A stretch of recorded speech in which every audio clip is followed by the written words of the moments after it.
TV screen पर आप ये खबर देख रहे हैं। प्रधानमंत्री नरेंद्र मोदी अभी हालिया दिनों में 3 देशों की यात्रा पर गए थे, जिनमें से ओमान भी था। ओमान ने इसी दरमियान भारत का जो हलाल है उसके सर्टिफिकेट को मंजूरी दे दी। अब सवाल ये खड़ा होता है कि इस हलाल सर्टिफिकेट को लेकर उत्तर प्रदेश में जबरदस्त पॉलिटिक्स हुई। जो संस्थाएं हलाल सर्टिफिकेशन जारी करती हैं उनको एसआईटी ने बुलाया, उनसे पूछताछ की, उनसे सवालात किए गए, उनके खिलाफ एफआईआर दर्ज की गई, कुछ लोगों को जेल भी भेजा गया और इसको एक धंधा बताया गया।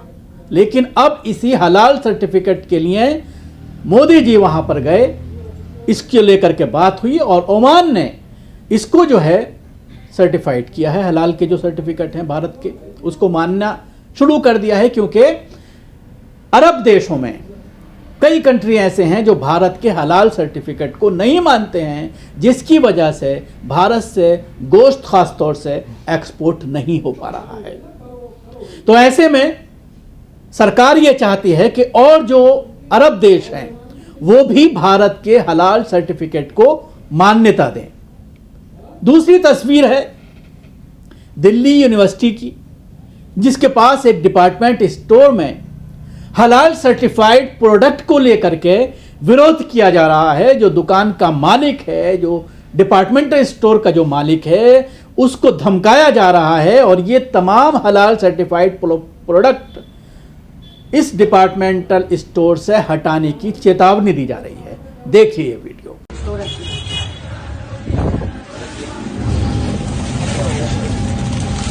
हलाल सर्टिफाइड कैसे है चीज़? हलाल सर्टिफिकेशन भाई मैनेजर कौन है इसका? एक बार भाई आइयो। भाई मैनेजर हो आप? इधर आओ।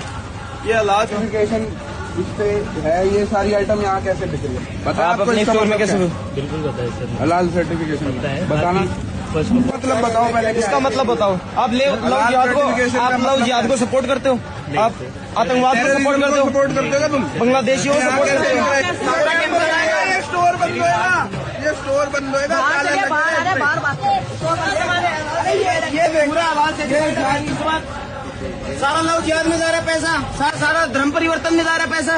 क्या कर रहे हो? देश के नागरिकों से ये सारी आइटम बताओ। हलाल सर्टिफाइड सामान के स्टोर से बाहर जाएगा, फ्री ये खुलेगा स्टोर बंद होगा। स्टोर बंद। कैंपस हमारा है कि आतंकवादी का नहीं है, किसी आतंकवादी का नहीं है, ना किसी पाकिस्तानी का। यहाँ पे हिंदुस्तान हमारा, हम चाहेंगे वो होगा इसमें।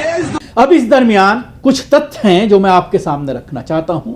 2024 और 2025 में देश जो है बीफ निर्यात में दुनिया में नंबर 1 पोजीशन पर आ गया है। अब आप अंदाजा लगाइए, एक तरफ हिंदूवादी संगठन डीयू का ये वीडियो आपने देखा, डीयू के पास का, दूसरी तरफ मुस्लिम देशों से ये गुहार की जा रही है सरकारी तौर पर कि आप हमारे हलाल सर्टिफिकेट को मानिए। और फिर दुनिया में भारत बीफ निर्यात में लगातार आगे निकलता जा रहा है। तो अब ये क्रोनोलॉजी समझने की जरूरत है कि किस तरह से एक तरफ इसको लेकर के पॉलिटिक्स होती है बीजेपी शासित राज्यों में, जहां पर बीफ बैन है, वहां पर किस तरह से इसके नाम पर मुसलमानों को सलाखों के पीछे भेजा जाता है। दूसरी तरफ लगातार बीफ निर्यात भारत का बढ़ता जा रहा है। अब आइए मैं आपको कुछ आंकड़े दिखाता हूं। ब्राजील में 2.9 मिलियन टन जो है वो 2024 और 25 में एक्सपोर्ट किया। उसके साथ ही ऑस्ट्रेलिया से पूरी दुनिया में जो भेजा गया है वो 1.7 मिलियन टन है।